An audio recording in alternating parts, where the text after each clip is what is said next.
संगठन के जो वहाँ पे अटैक किया था ईरान ने, उसकी जवाबी कार्रवाई में बताया जा रहा है, जो पाकिस्तान की मीडिया अनाउंस कर रही है कि पाकिस्तान ने भी ईरान के टेररिस्ट पर अटैक किया है। क्या कहना है इस पर?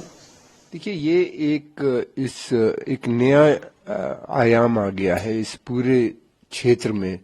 अभी तक जो था ईरान का सारा कंसंट्रेशन जो था वो इराक या दूसरे ठिकानों पे था, जहां पे आतंकी हमले उसके ऊपर हो रहे थे, ईरान का ये कहना है। अब यह है कि पाकिस्तान भी इस युद्ध में टूट पड़ा है, यानी मिडिल ईस्ट से बढ़ के इस तरफ भी मामला आ रहा है, साउथ एशिया की तरफ।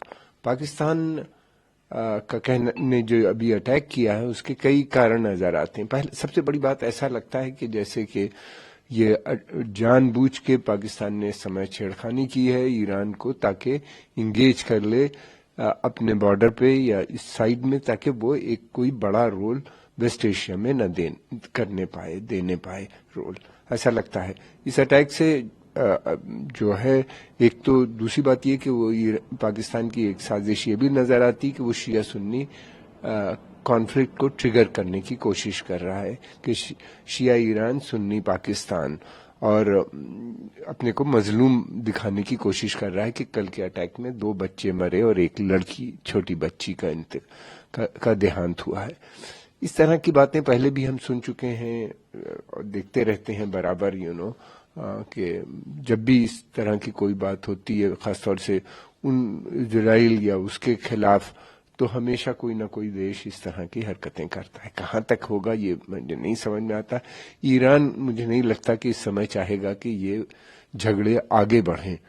उसकी कोशिश ये होगी कि फौरन ही इसको वहीं पे डिफ्यूज करने की बात करेगा। ईरान का कहना यह है कि उसने जो अटैक किया था वो एक ईरानी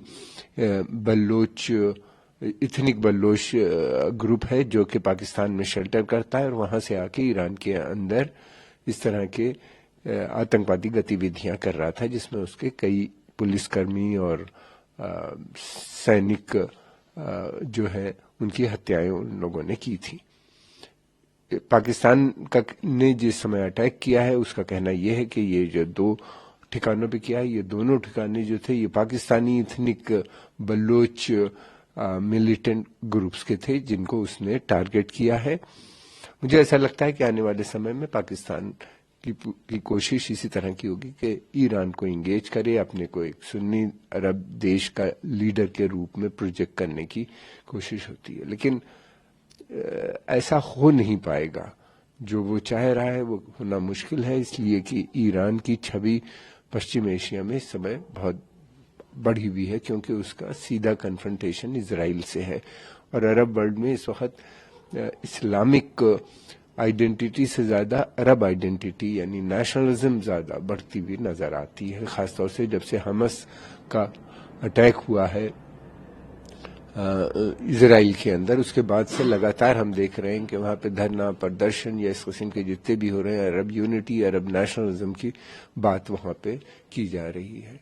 क्या होगा, हमको थोड़ा समय लगना चाहिए, इंतजार करना चाहिए, देखना यह है कि क्या ये वार आगे एस्केलेट करती है या यहीं पे रुकती है। लेकिन मैं समझता हूं कि ईरान की पूरी कोशिश ये होगी कि इसको तुरंत बातचीत के माध्यम से मसले को यहाँ पे रोकने की। सर, एशिया के अंदर जो मुल्क हैं, ये जो भारत के पड़ोसी मुल्क हैं, जिनमें 2 में इस तरह की टेंशन चल रही है, अगर ये वार आगे बढ़ता है तो इसमें भारत का पर इस पे कितना असर पड़ेगा इस चीज का? देखिए, भारत जो है वो नहीं चाहता कि कहीं भी जंग आगे बढ़े। भारत का कहना यह है कि उसने युद्ध का काल जो है वो समाप्त हो गया है और वो उसकी advice in fact Russian president Vladimir Putin को भी यही थी। फिर उसके अलावा उसने और भी तमाम देशों को वो एडवाइस करता है कि मसले बातचीत से होने चाहिए। वो इजराइल से भी आतंकवाद के भी खिलाफ है। भारत नहीं चाहता कि आतंकवाद किसी भी क्षेत्र में आगे बढ़े। उसने जो इजराइल पे अटैक हुआ था हमास का, उसको भी कंडेम किया था, लेकिन साथ में ये था कि जो इजराइल के रिटेलिएशन था गाजा पट्टी में उस समय इंडिया ने ह्यूमैनिटेरियन असिस्टेंस भी उनको प्रदान की थी। तो इंडिया चाहता है इंडिया के अमन शांति क्षेत्र में बनी रहे, इसलिए कि अगर जंग बढ़ती है तो सबसे बड़ी कैजुअलिटी जो होती है वो एक तो लॉस ऑफ ह्यूमन लाइफ होता है कि बहुत से बेगुनाह लोग मरते हैं, और दूसरी बात ये कि सारा ट्रेड ग्लोबलाइज वर्ल्ड है उसमें ट्रेड डिस्टर्ब हो जाता है, और ट्रेड डिस्टर्ब होने के मतलब ये है कि ऑयल की सप्लाई भी खतरे में आ जाती है। तो भारत चाहता है कि चाहे जो भी जंग हो रही है उसको बातचीत के मसलों से हल करें, जंग आगे न बढ़ने पाए।